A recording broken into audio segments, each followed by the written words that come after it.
Bonjour, bonsoir, bienvenue, c'est le 62e numéro de l'ESC Made in France. Ici Frédéric, votre présentateur favori. Et autour de moi ce soir, Adil. Bonsoir Adil. Bonsoir. Bonsoir Gwen. Bonsoir. Et bonsoir Arthur. Bonsoir. Et donc sans plus tarder, on va commencer à attaquer notre liste importante de news qui sont tombées cette semaine sur l'Eurovision. Et on commence bien évidemment par l'événement qui a eu lieu lundi dernier, c'est la répartition des demi-finales en direct de Turin. La liste en fait des pays participants donc, dans chacune des soirées du mardi et du jeudi a été établie. Est-ce que ça vaut la peine que je fasse les listes en entier? Je sais pas trop. Non, je pense que les gens le savent déjà. Hein. Oui. Donc on va juste faire le tour des micros pour savoir ce qu'on en pense. Adil, du coup, qu'as-tu ressenti? Est-ce que tu as vu le truc en direct? Non, j'ai pas vu en direct, mais Ouais. j'ai un peu vu la répartition des pays. Alors, ce qui est sûr, c'est que l'Albanie en est fin. Non, ce qui est sûr, c'est que selon lui, ça peut même ouvrir le show. Hein. Alors, déjà, tout ce que je sais, c'est que la France et l'Italie seront dans la DF1 et les autres pays du Big Five sont dans la DF2. Peut-être un écho aux opinions théoriques qu'ils ont reçues. Gwen? Je dirais que c'est assez déséquilibré. J'ai l'impression que la première demi-finale, elle a quand même assez blindé, si j'ai envie de dire. Mm-hmm. On a quand même de gros pays dedans, un peu comme la Russie, l'Ukraine, les Pays-Bas, la Suisse qui se qualifie pas mal en ce moment. On a aussi l'Arménie, la Grèce, l'Islande. Alors qu'à contrario, dans l'autre demi-finale, on a peut-être une demi-finale qui est peut-être un peu plus ouverte, où on a des pays, on va dire, qui se qualifient, qui peuvent se qualifier, mais comme ils ne peuvent pas se qualifier. Moi, je trouve ça un petit peu déséquilibré, c'est un peu dommage, mais bon, ce sont les règles du tirage au sort, et on fait pas avec. Je suis assez d'accord avec toi, Gwen. La deuxième demi-finale va être très intéressante à regarder cette année, c'est certain. Et puis même la première, en fait, parce que bon, si on suit, entre guillemets, voilà ce que les différents pays nous ont offert ces dernières années, et que on reste sur cette continuité, ça va être un combat assez costaud qui peut s'ouvrir. Et pourquoi pas carrément donner ce qu'on avait vécu au Portugal en 2018 pour la première demi aussi. Arthur, pardon, que ton ressenti pour la distribution. Moi, je suis absolument pas d'accord avec Gwen et toi. Mhm. Je pense que, comment dire, part du principe que l'Eurovision se distingue des Jeux Olympiques par une seule et une seule règle, c'est que par rapport aux Jeux Olympiques, l'Eurovision, c'est que les pays, d'une année à l'autre, ils peuvent être médiocres comme très excellents. Et du coup, je pense qu'on pourra définir si une demi-finale est faible ou si une demi-finale est forte qu'à la fin quand toutes les chansons seront dévoilées. Alors, dans l'absolu, je suis d'accord avec toi, mais on ne peut pas nier le fait que pour la bonne moitié des pays qui participent cette année, il y a quand même une constante dans la production de résultats. Il suffit de regarder tout simplement en fait un top total de tous les temps, comme j'en ai un sur ma chaîne YouTube sans vouloir faire trop de pub, pour voir que bon voilà, il y a certains pays qui ils se retrouvent dans les 10 premiers avec des scores dans les 4000, 5000, non, j'ai des bêtises, plus de 2000 points. Enfin, c'est pas un hasard en fait. C'est-à-dire que voilà, Oui, par exemple, l'Ukraine, la Russie, dans la même demi-finale aussi, ça risque d'être un combat, enfin un match intéressant. Et puis tu as les Nordiques aussi. Enfin, tu as quand même des tendances qu'on ne peut pas nier. C'est ce qu'on veut dire avec oui, Gwen, j'imagine. oui, Bah, c'est surtout statistiquement, je dirais. Oui, bien sûr, sur le long terme, vous avez raison, mais par exemple, on a la Bulgarie qui est dans la première demi-finale, qui est habituellement un pays avec des chansons qui marquent beaucoup de points. mhm. Là, cette année, à mon avis, à moins d'un miracle, ce ne sera pas le cas. Donc, quand même, on peut se dire qu'il peut y avoir des surprises. Oui, bien sûr. Malgré tout. Mhm. Bah, c'est sûr. Oui, ça c'est certain, du coup, on ne nie Et pas en le plus, fait peut-être que que... la Lettonie, la Slovénie vont se qualifier, voire même l'Autriche ou peut-être la Croatie, on ne sait jamais, hein. On peut penser notamment à 2019 où on avait eu un certain nombre de pays qui avaient brisé une série de non-qualifications comme la Macédoine du Nord, comme Saint-Marin qui se qualifie pas si souvent que ça au final, comme la Slovénie Ou la aussi. Suisse aussi. Donc, donc oui, enfin, tout peut arriver. Il y a toujours aussi, voilà, les portes sont ouvertes, quoi. Donc, Et c'est- la Suisse aussi, Fred. La Suisse, déjà qui se qualifie pas souvent. aussi, oui, pardon, ouais. Ah, avec Lucas. Enfin, quand la Lucas, Slovénie, ils ont eu que deux NQ et ils sont requalifiés en 2018. On passe à la prochaine info de la semaine. Du coup, c'est la Norvège qui a eu sa troisième demi-finale hier. Mélodie Grand Prix. Adil, c'est à toi. Eh oui, parce que les jours, les semaines se suivent et se ressemblent dans les sélections nationales, puisque le Mélodie Grand Prix sélection nationale de la Norvège a vu sa troisième demi-finale. Alors, de base, on devait avoir Give Davos Banana par ce Woofer, et pas de chance, ils ont été Corned. À la place, on a eu North Kid avec Someone qui ont fait le taf. Mais bon, c'est pas le sujet, puisque les participants de la troisième demi-finale furent Maribola avec Your Loss, Oda Gondrosen avec Anna of Thorns, Sturla avec Skar Ir Hjerte, la deuxième chanson norvégienne de la compétition, et Vilde avec Titans. À ce stade des deux duels, les chansons qui s'affrontaient étaient Hammer Stars et Titan. Et logiquement, c'était Oda Gondrosen qui a remporté le ticket de la finale. Et ben, je veux dire, résultat logique. Voilà, rien de plus. Moi, j'ai pas été très content du résultat hier soir en Norvège. J'aurais aimé que n'importe quelle des quatre chansons passe, à part celle qui est passée, en fait. Parce que je trouve que... Enfin, je suis pas fan de ce genre de chansons qui joue un peu sur le cliché ou sur la mythologie nordique ou sur les Vikings. Ou, enfin, je pense par exemple au Danemark 2018, j'ai jamais vraiment aimé cette chanson-là. Ah, Pour moi, c'est des chansons un petit peu attrape-couillon qui manquent énormément d'authenticité et qui sont l'équivalent musical d'un parc d'attractions en fait. C'est ce qui passe pas et du coup, bon, la performance est quand même pas si négative. Enfin, c'est pas qualifié pour rien. Il y a le jeu de lumière est intéressant. Il y a une espèce de force. Enfin, il y a quelque chose de très positif qui ressort. Je sais pas si elle est extrêmement charismatique, mais elle a du poids et de l'énergie en fait. C'est ça qui ressort bien dans la performance. Après, bon, les paroles elles sont absolument débiles. Elle répète au moins 20 fois dans la chanson j'ai volé le marteau de Thor. Bon, bah, très bien quoi. C'est pas le prix Nobel de l'écriture musicale quoi.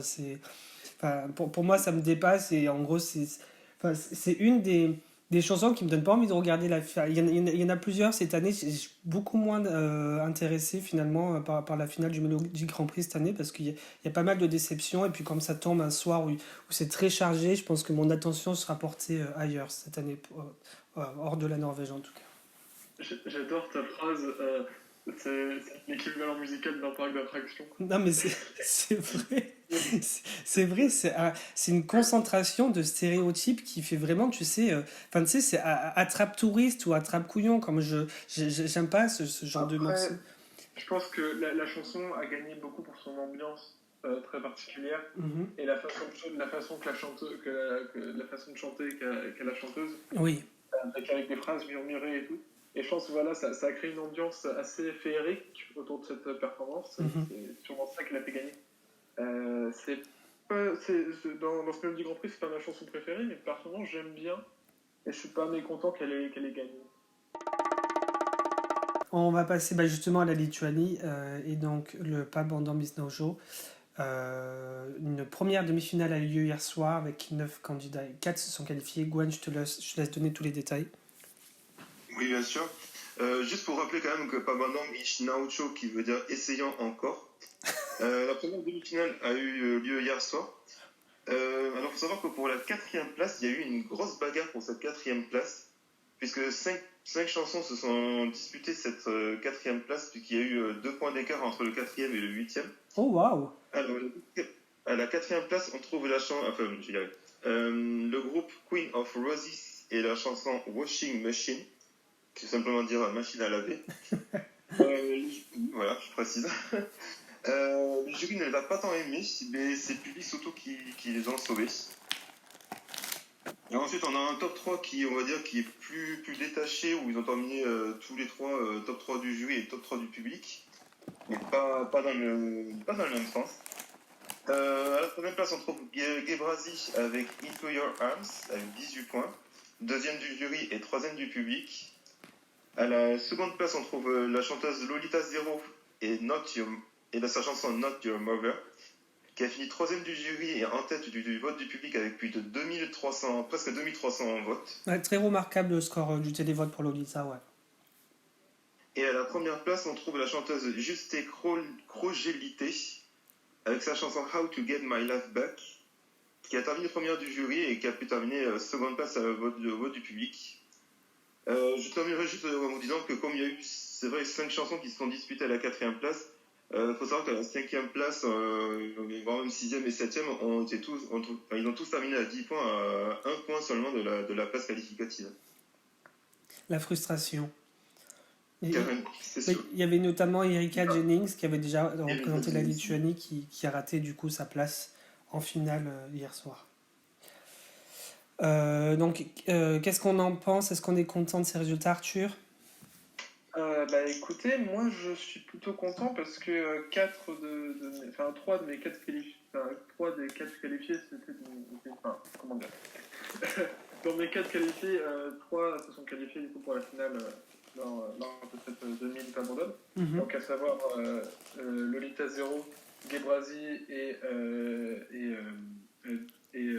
Just. Comment dire, du coup j'ai pas regardé hier soir, j'ai juste regardé les résultats, mais j'avais pris le soin durant la journée de regarder les performances que je n'avais pas encore regardées. Et effectivement, j'en avais entendu parler dans le dernier podcast. J'ai découvert Lolita Zero et effectivement c'est quelque chose. Je pensais pas pouvoir ça un jour et ça m'étonnerait même pas que ça gagne. Donc franchement, Nantes, je pense que Lituanie, c'est pas leur meilleure sélection qu'ils aient eue, mais en tout cas, c'est franchement une bonne année pour eux, je pense. Bah, moi, je veux que Lolita Zero gagne, en fait, parce que parmi ceux qui ont vraiment des chances de gagner, on a soit ça, soit une version lituanienne de Mireille Mathieu. Donc bon, ça vend pas tellement du rêve. Tant qu'à faire... Non, mais c'est... Non, mais c'est vrai, tant qu'à faire, autant que ce soit Lolita Zero, au moins on sait qu'elle passera pas inaperçue à Turin. Et puis, même si la chanson n'est pas extraordinaire, là encore, on n'a pas un Grammy Award de la composition musicale de l'année. On sait que visuellement, rien que le look, tout de suite, ça va attirer l'attention sur la Lituanie.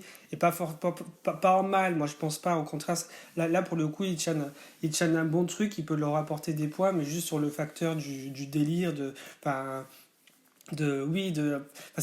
alors, la semaine dernière, je sais plus, je crois que c'est Alex qui comparait ça à Atari un peu, mais on retrouve un petit peu de ça, donc finalement ça peut jouer à son avantage si c'est Lolita qui représente la Lituanie finalement à l'Eurovision, ce sera ce type de comment dire, ce facteur-là qui va ressortir, je pense. Fred, tu enchaînes les punchlines aujourd'hui.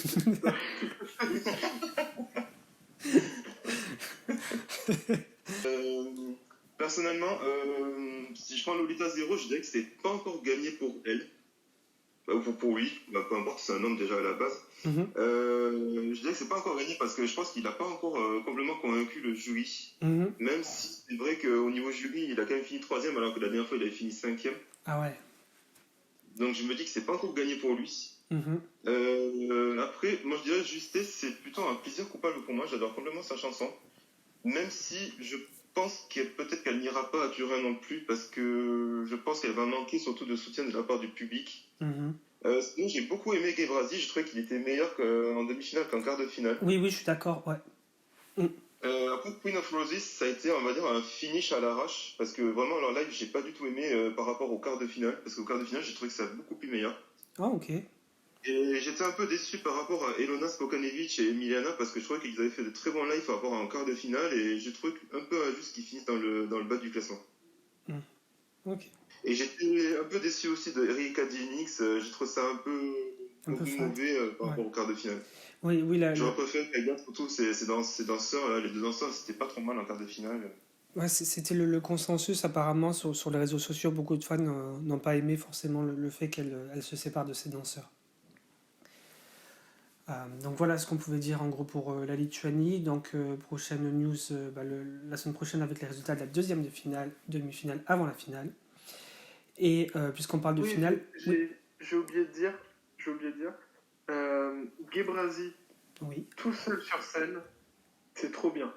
Faut vraiment, il n'a pas besoin d'une performance, grandiose avec lui. Mhm. Tout seul, ça lui suffit. Vraiment, il est très bon comme ça. Tu trouves qu'il est assez Bah, charismatique? Ouais. et Brasi, ça m'a fait penser un peu à Aram MP3, avec Oh Groupe de oui, l'Homme. oui, Ouais, un peu, ouais. oui. Sans le côté électro. Excellente Voilà. comparaison. Mais c'est vrai qu'il a un genre de magnétisme, de charisme comme ça qui fait que, comme tu dis Arthur, il a besoin de rien en fait pour attirer l'attention et bien marcher sur scène, quoi. On va passer maintenant au résultat de l'Espagne, qui a eu sa finale du Benidorm Fest hier soir. Et c'est donc Chanel qui va représenter le pays ibérique avec la chanson Slow Mo.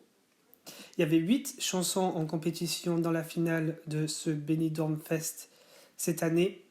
4 chansons s'étaient qualifiées dans chacune des 2 demi-finales qui ont eu lieu les 26 et 27 janvier dernier. Et donc, on est arrivé avec la victoire, comme je disais, de Chanel. En deuxième place, Ai Mama de Rigoberta Banchini. 5 points derrière Chanel. Ensuite, Tanzugueras Terra qui est arrivé troisième avec 90 points. Raiden est arrivé quatrième. Blanca Paloma cinquième. Vari Brava sixième. Shane septième. Et Gonzalo Hermida, qui n'a pas pu être là de toute la compétition malheureusement, est arrivé dernier de cette finale. C'était déjà bien qu'il se soit qualifié. Mais du coup, bon voilà, inutile de vous dire que ça a causé énormément de remous, ces résultats hier. Mais c'est rien dont on n'était pas prêt, en fait, parce que le système de vote en lui-même enfin, qui peut être discutable pour certaines personnes, du coup, a été violemment discuté en ligne. Et puis les résultats en eux-mêmes. Après, bon, au-delà de ça, on a une gagnante. Elle n'a pas gagné par hasard. Elle représentera l'Espagne. Le show était excellent. J'étais limite jaloux et à me poser des questions. Est-ce qu'on va réussir à faire un C'est vous qui décidez aussi grandiose que l'était le Benidorm Fest? Et on espère justement que ça va se perpétuer ainsi, quel que soit le résultat de l'Espagne à Turin. Voilà ce que je pouvais dire moi personnellement pour ça. Adil, quels sont tes ressentis? Ce que je veux dire, c'est que j'ai passé une bonne soirée. Bon, après, c'est vrai qu'en vrai, pour Aïmama, j'aurais été content pour la personne, mais c'est vrai que pour l'image, ça a un peu cassé. Et vu que j'aimais pas trop la chanson, c'est vrai que ça était vraiment cool. Hein. Mais bon, en vrai, ce serait fun de voir un peu Madame Gougout à Turin, mais bon, cela aurait été censuré, donc je veux dire, je suis content. Bon, après, je suis un peu déçu pour le score de Blanca Paloma, qui était mon top 1, détruit en même temps par le public et le vote démoscopique. Rien qu'en ça, j'ai juste envie de dire merci le jury qui avait mis troisième. Mais bon, on ne refait pas l'histoire. Quant au jury qui a niqué Tanxugueras, je me suis dit, faut vraiment revamper le site de vote en faisant 33, 33, 33. Mais bon, c'est Chanel qui a gagné, GG. Et c'est typiquement ce que les Eurofans vont adorer et qui s'élèvent en live. J'avoue que cela aurait été surprenant justement de voir Aïma ou Tanxugueras. Mais bon, content qu'on a évité Rigoberta, mais un peu triste pour Tanxugueras. Voilà, je lui donne un bon 7 sur 10 à Slomo. Et à voir si on refait la chanson parce que le top 15 est à leur portée. Et là, j'ai envie de dire, peut-être que c'est fini le bottom 5. Arthur. Tout d'abord, le Benidorm Fest était très bien organisé. j'ai beaucoup aimé cette scène, enfin cette salle qui était divisée en deux parties. Mhm. Et je trouvais que la configuration était intéressante. Ouais. J'ai trouvé que aussi, je pense que quand c'est assez automatique des sélections à l'ouest de l'Europe, c'est-à-dire que quand les chansons sortent, personne n'est vraiment hypé, et quand il y a la sélection, tout le monde est subjugué par les chansons, et vraiment les performances mettent en valeur celles-ci. Bon, après, les résultats, c'est autre chose. Tout d'abord, je tiens à dire que je suis extrêmement dégoûté que I'm Mama n'ait pas gagné. J'étais vraiment à fond derrière cette chanson. Mais au-delà de ça, je pense, très honnêtement, je le dis avec comment je l'ai ressenti le soir même, je pense que l'Espagne a fait le moins bon choix possible ce soir-là. C'est-à-dire qu'au lieu de choisir une chanson originale comme Terra, ou une chanson avec un message fort comme Ay Mama ou Kelly de la Loria, ils ont choisi une chanson pop générique avec des paroles qui ne veulent rien dire et qui terminera sans doute juste dans le top 20 et qui sera vite oublié. J'étais très, très dégoûté ce soir-là. Surtout en sachant que Chanel n'est pas étrangère au jury, qu'elle a déjà participé, qu'elle a déjà partagé des expériences, des shows avec deux des membres du jury. Donc c'est quand même pas rien. Donc je pense qu'il y avait un gros problème au niveau de tout ce qui était vote, au niveau de tout ce qui était organisation.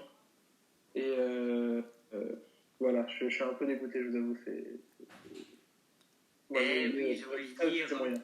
pourquoi faut-il toujours que cela se termine en drama avec des Espagnols? J'ai l'impression que ça peut dans leur ADN. Gwen? Moi, j'ai passé une très, très belle soirée hier soir au Benidorm Fest. J'ai trouvé que c'était vraiment bien produit et c'était vraiment bien foutu. J'ai vraiment beaucoup aimé l'approche qu'ils ont adoptée justement pour organiser cette sélection nationale et je les en félicite. Franchement, je pense que même ils peuvent le reconduire pour l'année prochaine. Oui. Ensuite, côté chanson, je vais peut-être aller à l'inverse d'Arthur. Je suis pas d'accord avec lui. Je trouve qu'ils ont fait un très très bon choix d'envoyer Chanel pour l'Eurovision. Faut savoir que Tanzugera c'est Rigoberta, moi ça m'a pas tant plus convaincu que ça. Quand j'ai vu le live de Tanzugera, personnellement, j'étais un petit peu déçu, je m'attendais peut-être un petit peu à autre chose de leur part. J'ai trouvé que les danseurs étaient un petit peu inutiles, que même le sort de DJ qui était derrière, j'ai pas trouvé ça utile non plus aussi. Limite, j'aurais plutôt préféré voir les filles toutes seules et puis voir peut-être une scénographie, peut-être où on les voit justement vraiment donner de la voix ou donner un petit peu plus, quoi, quelque chose comme ça. Après, sur Rigoberta, c'est vrai qu'on a vu quelque chose qui était pas trop mal, c'est vrai que vocalement c'était bien aussi. Mais personnellement, je trouvais que la chanson n'était pas faite pour l'Eurovision. Je trouve plutôt qu'elle était faite plutôt pour s'importer en Espagne, mais je trouve qu'elle n'était pas faite pour s'exporter en Europe. À contrario de Chanel, justement, Chanel, même si c'est encore une nouvelle version de Fuego ou de Replay ou n'importe quelle chanson, je pense que l'Espagne peut très bien s'en tirer. Pas non plus aller jusqu'à peut-être un top 10 ou peut-être limite, bon, ça peut faire un top 15. Mais je pense que l'Espagne peut-être a évité le pire et je pense qu'ils peuvent relever la tête surtout suite on va dire, au désastre de l'année dernière avec Blas Canto où ils se sont pris quand même un zéro du public. Je pense que la France ou le Portugal ou n'importe quel autre pays pourra voter pour cette chanson sans problème. Après, j'ai mis quand même quelques réserves sur le jury. Je suis pas tant sûr que le jury puisse voter pour cette chanson-là. Je suis pas d'accord avec l'argument sur le fait qu'Aïma ne serait pas une chanson pour l'Eurovision. Parce que personnellement, je trouve que les chansons pop espagnoles comme ça sont très populaires dans le monde. Genre, ça m'a beaucoup fait penser le tube planétaire qui était Mala Vida de Mano Negra. Ah, je connais pas. Par exemple, donc je pense que. Et en plus, le fait que la chanson était numéro 3 dans les charts espagnols n'y est pas pour rien. Je pense qu'elle aurait vraiment fait un bon score à l'Eurovision Rigoberta. Et après, je suis d'accord sur le fait que la performance de Terra était pas ce qui leur allait le mieux. ça aurait été plus simpliste. Je pense que ouais, plus de simplicité aurait été mieux. Mais rien que pour l'originalité de la chanson et tout, ça aurait, à mon avis, ça aurait comment dire, suscité l'engouement derrière, quoi. Et voilà, c'est vraiment dommage, quoi. Très bien. On va passer à la Moldavie maintenant, qui a fait sa sélection en mode flash éclair sans que personne ne s'y attende hier. Enfin, en fait, si, on s'y attendait, mais on a juste été prévenu la veille. Au fait, vous savez, la sélection nationale qu'on avait prévue début mars, eh ben, ce sera une sélection interne qui sera diffusée sur Internet demain. Voilà, donc c'est comme ça que ça s'est passé. Et donc, parmi les 28 candidats qui est resté en compétition, finalement, c'est un groupe familier qui a été sélectionné. Victoire de Jdob Sijtub et des Frati Advadov, enfin du Frati Advadov, c'est 2 frères, je crois, avec la chanson Très nul et tulle, qui veut dire train en français. Ça a l'air super fun, pour moi, je donne mon opinion, c'est super fun comme morceau et je trouve très représentatif de l'Europe de l'Est authentique. C'est-à-dire, et ça, beaucoup de fans l'ont témoigné sur les réseaux sociaux, que c'est vraiment un morceau qu'on entend voilà, de façon quotidienne dans les radios locales dans ces pays-là, contrairement à ce que la Moldavie avait par exemple l'année dernière à Rotterdam. Adil, qu'en penses-tu? Bon, je veux dire, j'ai écouté un peu la section d'Oz, un peu il y a un récap, ça m'a pas trop attiré. Et puis il y avait 2 chansons qui m'ont retenu. L'un pour les bonnes raisons et l'autre pour les mauvaises. Alors, la mauvaise, c'est évidemment Miss Katy Love avec intro. Certes, je veux bien que ça peut expérimenter tout ça, mais le problème, mais c'est dégueulasse! Et moi, je flippais à l'idée que ça allait passer pour tuer ma fille amant et a décidé de se retirer. J'ai envie de dire, thank God! À part ça, il y avait Stop This Dub, qui était bien connu des enfants, puisque ça avait représenté la Moldavie en 2005, qui en fait 6e, en 2011, qui a fait 12e, et même 10e sa demi-finale, qui était à un point de la Belgique. Et cette année à Turin avec Treneltulla. Bon, désolé pour mon roumain qui est peut-être éclaté, mais bon. Je vais pas vous faire un dessin, j'aime beaucoup, je veux dire. Oh, let's go to qualify the grand final. Le public va kiffer, c'est sûr et certain, et je vous donne un 8 sur 10 et la 2e place de mon top. Arthur. Bah, je pensais pas, je pensais pas qu'avec dans la même journée de la sélection moldave et la sélection espagnole, que je préférerais la chanson moldave à la chanson espagnole. Mais c'était le cas. En tout cas, très content de les revoir à l'Eurovision. C'est très honnêtement comment dire, la sélection, c'était assez spécial parce qu'on enchaînait quand même les chansons plutôt sympas avec des gros nanars. Très honnêtement, il faut dire ce qui est. Oui. En tout cas, il y en avait pour tous les goûts.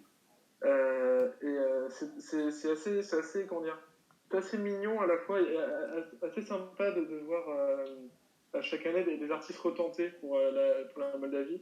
Je pense notamment à Sacha, je sais plus son nom de famille, Sacha Bonibov, Ah oui, non. qui revient chaque année pour une nouvelle chanson. Ou alors Tudor Boombak, toujours présent. Ah oui, lui il est bien par contre. Non, mais franchement, c'est cool. Et alors, à l'inverse d'Adil, je suis extrêmement déçu de ne pas pouvoir avoir vu Miss Katy Love en live. On croisait les doigts pour 2023. Et je pense que c'est aisément une chanson qui peut dépasser Euphoria dans le top 250. On y croit, on croise les doigts. Ouais, et ben, si jamais c'est au même niveau qu'intro, la Moldavie en 2023 sera mon bottom 1 avec un 0 sur 10. Mais elle a déjà dit que sa chanson déjà s'appellerait Outro. Gwen? Ouais. Oui, pardon, j'avais pas entendu. Juste avant de parler de Zdog Shizdub avec moi je sais plus comment ça s'appelle, Frati Adadbov, Oui. je vais juste vous parler d'une candidate de la Moldavie d'hier. Elle s'appelle Viola Giulia et sa chanson s'appelait Before Twin Flame. Ouais. Qui avait une performance, mais je pense mémorable de la part de toute la sphère de Oui, c'est vrai. de toute la sphère europhone qui puisse exister dans le monde. Et Je sais pas si vous vous rappelez de la semaine dernière ce que j'avais dit sur 2 autrices-compositrices qui étaient en Lituanie et qui avaient Ah balancé oui, aussi des chansons en Moldavie. oui. Et C'est ben, c'est leur la chanson. chanson. Ah bah tu vois, comme quoi c'était justifié finalement que c'était plus la peine d'essayer parce que même leurs chanteuses, eh ben, elles prennent pas la peine d'apprendre les paroles, quoi. C'est Non mais incroyable. franchement, personnellement, je suis sidéré. Enfin, on fait pas ça dans un concours Eurovision, enfin même de sélection, quoi. C'est T'as donné ton incroyable. téléphone portable pour voir les paroles de ta chanson, quoi. Je trouve ça quand même un peu aberrant, quoi. Ah, c'est costaud, hein. Putain. Ah ouais, et en fait, je veux dire un message à la candidate. Le concours Heureuse dans la chanson ne t'est peut-être pas destiné, mais va, n'oublie pas les paroles, tu vas cartonner.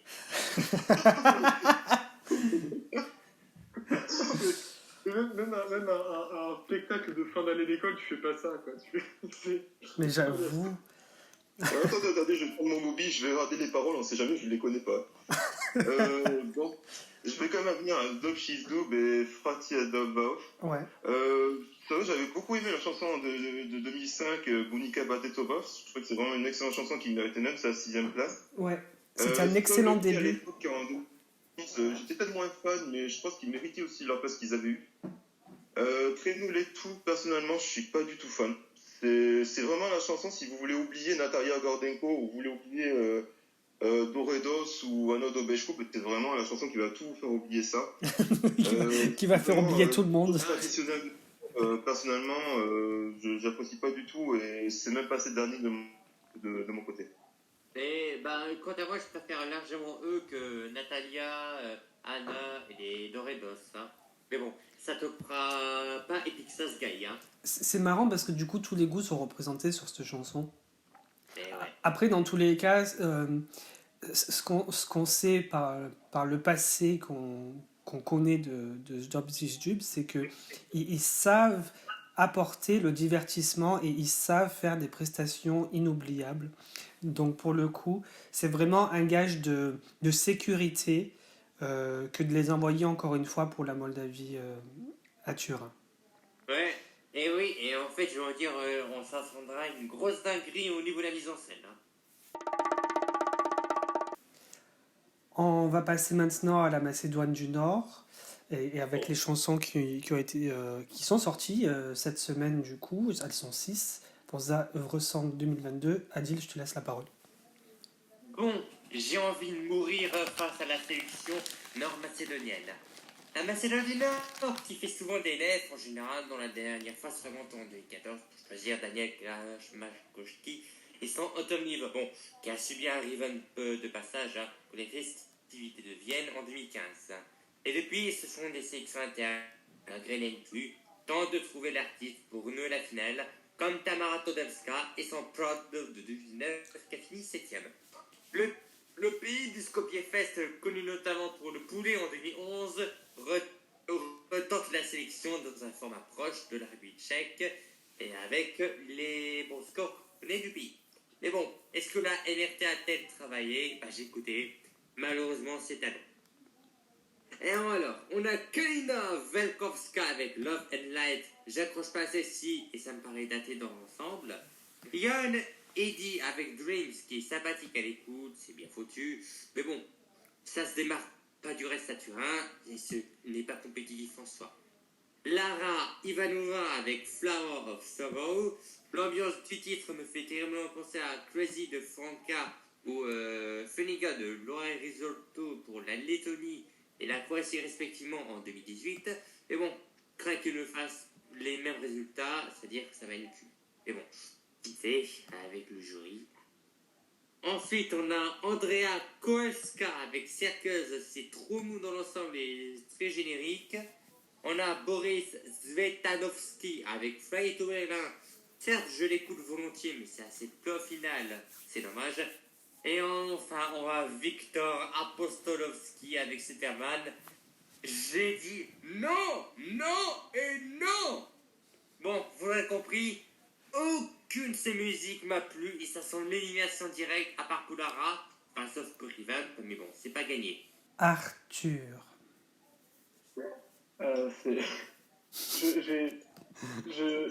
Parfois, je me moque un peu des chansons qui n'ont pas de très bonnes paroles. J'en ai parlé un petit peu, tu vois, avec Slomo, juste avant, qui me décevait et tout dans ses paroles, Ouais, par exemple. ouais. Euh, Là, quand je vois Superman, où il dit I can ping ping ping, I can pong pong pong, c'est quand même. On a atteint un niveau qui est assez fort. Et le pire, c'est que cette chanson peut gagner parce qu'il y a toute une vague d'Eurofans qui s'est mis à voter pour lui. Mais oui, Pour voir ça à Turin. Non, mais, on arrive à un point où la sélection n'est tellement pas compétitive que les gens commencent à voter pour la blague. c'est catastrophique hein, quand même. Ouais. Bon, bah, ce sera bottom 1 chez moi. Par rapport à. Du coup, j'ai juste la chanson de Yann Idi que j'ai bien aimé à peu près. Ouais. Mais qui sera totalement NQ à Turin s'il y va. Ouais. Donc je vois absolument pas qui peut gagner. Mais c'est une sélection, disons, intéressante dans un certain milieu. Il en D'accord. faut bien deux. Ouais, comme ça. Bah, c'est la première fois qu'ils font un truc comme ça, ils ont peut-être besoin de se roder un peu avant que ça Ouais. devienne intéressant. Enfin, on espère. Non, mais c'est quand même dingue de se dire que même Montévisia était mieux. Ah ouais, ah oui, quand même. Ah ouais, chaud. C'est surtout de se dire que le Monténégro, il reçoit, je crois, que 30 chansons comment dire, Par an. Ouais, par an. Et ils arrivent à faire une meilleure sélection que ça, donc c'est quand même assez fort, quoi, genre. C'est dingue. Prochaine information, c'est l'Ukraine et donc le Vidbir 2022 dont les titres des chansons en compétition et le nom des candidats nous ont enfin été révélés pour le seul show qu'il y aura et qui sera directement donc la finale mi-février, si je dis pas de bêtises, c'est pas la date exacte. Du coup, je vais peut-être nous la donner, Arthur, avec tous les détails. Ouais, ce sera le 12 février à 18h pour la seule finale, où il y aura du coup un 50% jury, 50% télévote. Et les 8 participants seront Barleben, Cloudless, Michael Soul, Our Atlantic, Alina Pache, Kalush Orchestra, Roxolana et Wellboy. Et donc pour l'instant on ne connaît que 4 chansons, donc c'est la chanson de Roxolana, Girls, Ouais, la chanson de Kalush, Stephania, ouais. de Michael, Demons, et de Cloudless, I'll Be Alright. Il y a des trucs intéressants. J'ai toujours pas écouté. Donc, Ah d'accord, je pensais que tu les avais écoutés. Ok, non, bon. je pense que j'écouterai quand tout sera sorti. Ouais, espérons qu'elle elle soit disponible dans un délai assez raisonnable avant l'échéance. Oui, c'est bientôt. Donc, effectivement. Et donc, Petite fact intéressante, la sélection sera présentée par Timur, qui avait présenté l'Eurovision 2017 et qui est aussi le commentateur pour l'Ukraine depuis un certain temps. et aussi, du coup, la présentatrice de 2005 à Kiev. Oui, Voilà, c'est ça, Maria Efrosinina. C'est ça? Mais Timur Miroshnichenko, il avait présenté le junior aussi. Hein. Oui, avec Zlata Ognevich. Et Annie Rock aussi. Oui, c'est vrai. Ah, donc il a vraiment l'habitude, là, Pétard, il a sa carte. Il a sa. Membre Eurovision. Ouais, mais je crois que pendant l'Eurovision 2017, il le désignait comme The Eurovision Nerd. Ah oui, c'est vrai, bah ouais. Ouais, par contre, je sais pas si vous avez vu des photos de la scène, Pétard, on retourne 20 ans en arrière, quoi. C'est une cata. Hein. En fait, c'est le cliché. Enfin, on a beau dire, ouais, le secteur public, le secteur privé, même à la télévision, c'est le cliché du privé qui a énormément de thunes et qui fait des trucs extraordinaires et le public qui fait des trucs qui font un peu pitié. Bah là, c'est littéralement ça, quoi. C'est-à-dire qu'on passe d'un vide-beer sur une chaîne privée où ils balançaient des publicités tous les quarts d'heure qui duraient autant de temps et du Pepsi partout sur le plateau, mais avec une super scène. Et là, maintenant que c'est la télévision publique qui l'a récupéré, c'est une scène de théâtre avec un écran au fond, quoi. C'est juste choquant, en fait, le downgrade qu'on va avoir. Là. Pardon. Ouais, mais on n'aura pas de pub. Voilà, bon.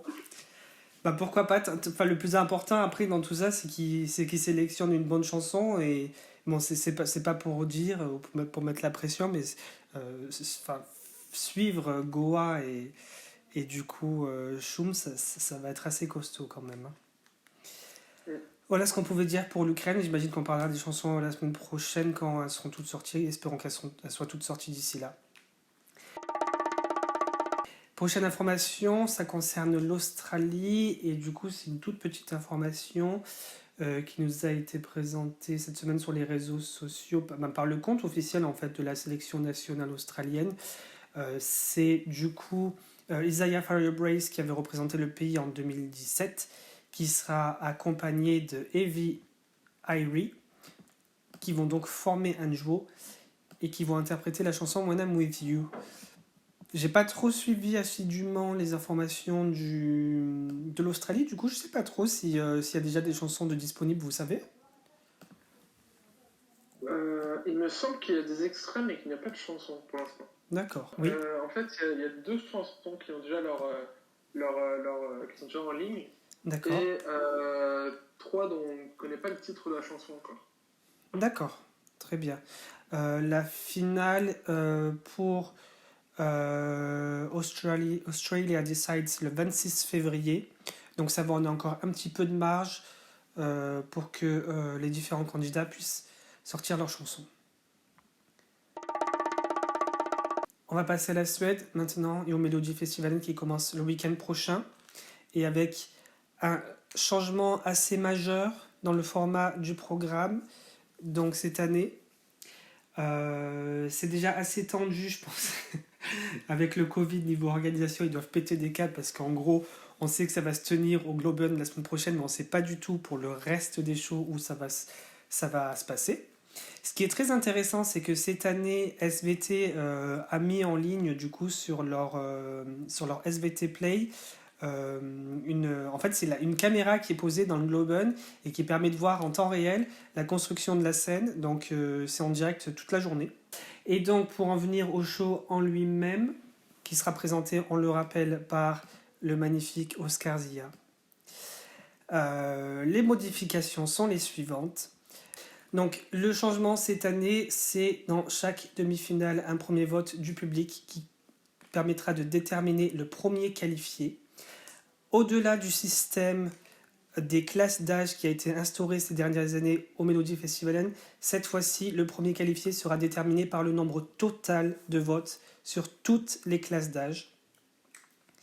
Ensuite, pour le deuxième tour et donc pour le deuxième qualifié directement pour la finale et les 2 autres qui iront à la deuxième chance, on aura une révélation des résultats qui se fera en direct comme pour l'Eurovision, avec du coup un défilé des points et un déroulé des points qui sera annoncé par classe d'âge comme déterminé par les règles de vote sur l'application. Et nous pourrons voir donc du coup le classement total chaque soir des différentes chansons en compétition dans les différentes demi-finales. Au niveau de l'Andra Chanzen, j'imagine je crois qu'on en avait déjà parlé. Il y aura un tirage au sort qui va déterminer 2 groupes de chansons, 2 groupes de 4 chansons, et par vote de classe d'âge cette fois-ci, et non pas par total général, on déterminera dans chacun des groupes de 4 chansons quelles sont les 2 meilleures qui accéderont à la finale. Le vote finalement pour la finale du Melody Festival ne devrait pas changer puisqu'il va procéder exactement de la même façon que les années précédentes. La seule petite modification étant que une nouvelle fenêtre de temps de vote sera réouverte juste après que tous les jurys aient annoncé leurs résultats. C'est pas une nouveauté, mais c'est un retour à cette petite règle-là, puisque ça avait déjà été fait dans le passé, et ce bien avant, il me semble, l'arrivée des jurys internationaux au Melody Festival, que les gens aient de nouveau, enfin le public, les téléspectateurs, aient de nouveau la possibilité de voter après que tous les résultats des jurys aient été annoncés. Voilà, j'espère que j'ai été assez clair dans l'explication des nouvelles règles de vote et de format du Melody Festival cette année. Gwen, tu voulais dire un mot là-dessus, du coup? Oui, bon, après, je trouve que c'est une réforme qui était nécessaire quand même pour la Suède, pour peut-être faire en sorte que le show soit un peu plus pimenté, je dirais, un peu Oui, plus, qu'il y ait un peu plus de suspense dessus, parce que c'est vrai qu'à chaque fois, c'était toujours le gagnant dès la fin du jury ou dès la fin du public, et c'est vrai que c'est un petit peu dommage. Je pense que c'est nécessaire pour eux, et c'est pas plus mauvais, et je pense que ça rendra le Melody Festival encore plus fort qu'avant. je suis complètement d'accord. Je pense que c'est un changement qui me paraît être assez rafraîchissant et qui devrait secouer pas mal de choses parce que c'est un format qui est très statique, très ancré, le Mélodie Festivalen. Et ça a été comme ça voilà, depuis plus de 20 ans maintenant. Alors les demi-finales ont commencé en 2002, mais voilà, ce système-là d'annoncer les qualifiés sans qu'on ait le détail des résultats existe du coup depuis au moins 2002.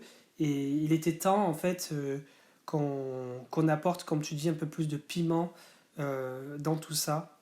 Et je suis très curieux de voir ce que ça va donner en fait, d'avoir les résultats détaillés comme ça directement pendant les lives.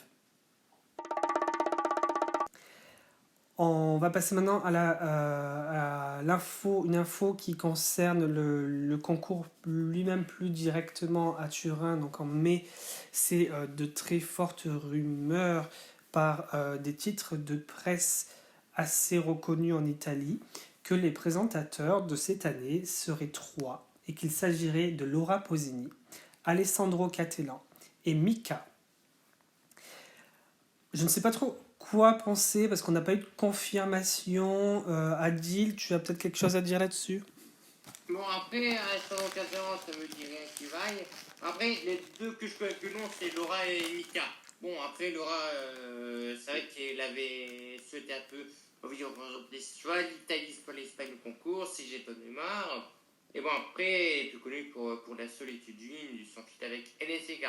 Par contre, Mika, c'est plus intéressant parce que en 2015, lorsqu'il a fait sa promo de No Place in Heaven, connu avec les chansons qui s'appellent Talk About You et Starring as the Sun, et qui commençait à faire des chansons en français, on avait avec Elle me dit en 2011, il a été interrogé à RTL et pour savoir s'il veut représenter la France à l'Eurovision ou le Royaume-Uni. Et ben pour lui c'est non. Il a dit, je cite, la plupart des chansons qui sont à l'Eurovision font honte. C'est la merde.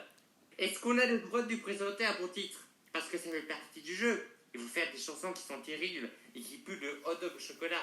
Et d'ailleurs, il a été maintes fois sollicité pour concourir pour le Royaume-Uni. Parce qu'à 4 ou 5 reprises, il lui a demandé et il a dit non. Donc ça veut dire, Mika, j'y crois pas. Bon, moi qui ai un peu changé d'image grâce aux efforts de France 2, mais bon, j'y crois pas trop à cette rumeur.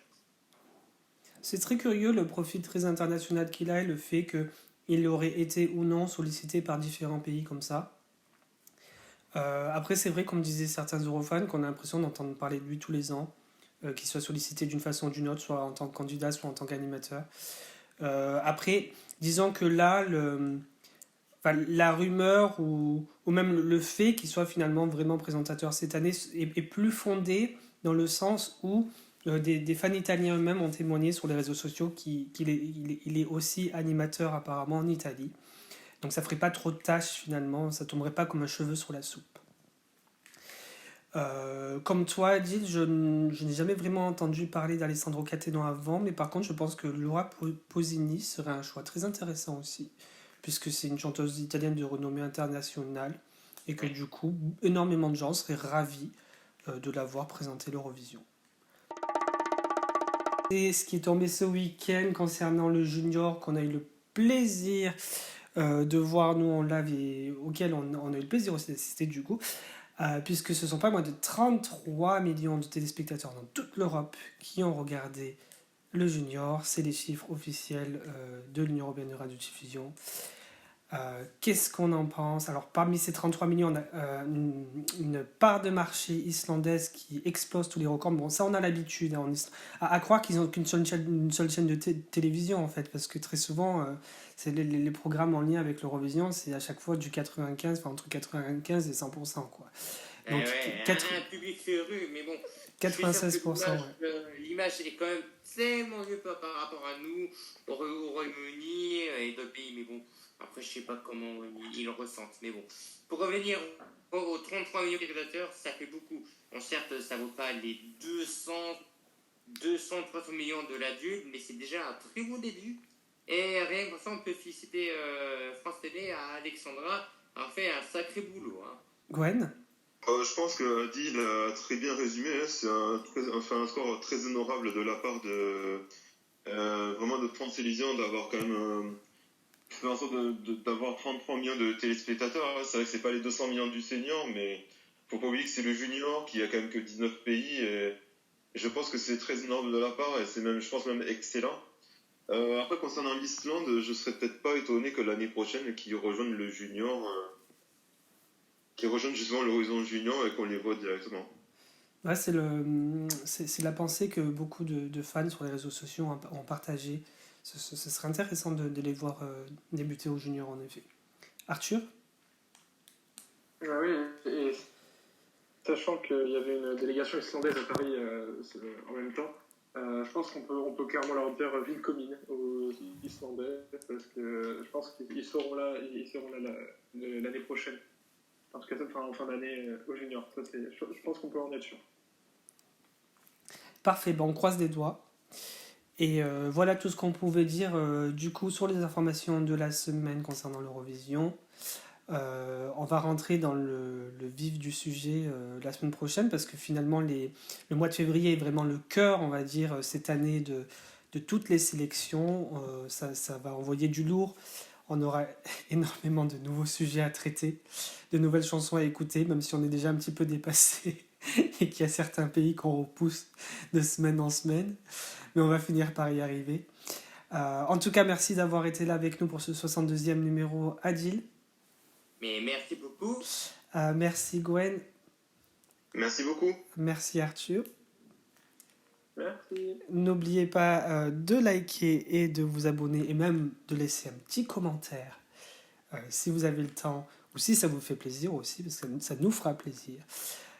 Sur du coup ces petits numéros de l'ESC Made in France et donc pour le 63e, on se retrouve bien évidemment la semaine prochaine. Merci beaucoup à tous. Bye bye. Bye bye. Bye bye. Allez, à Bye bye. bonsoir.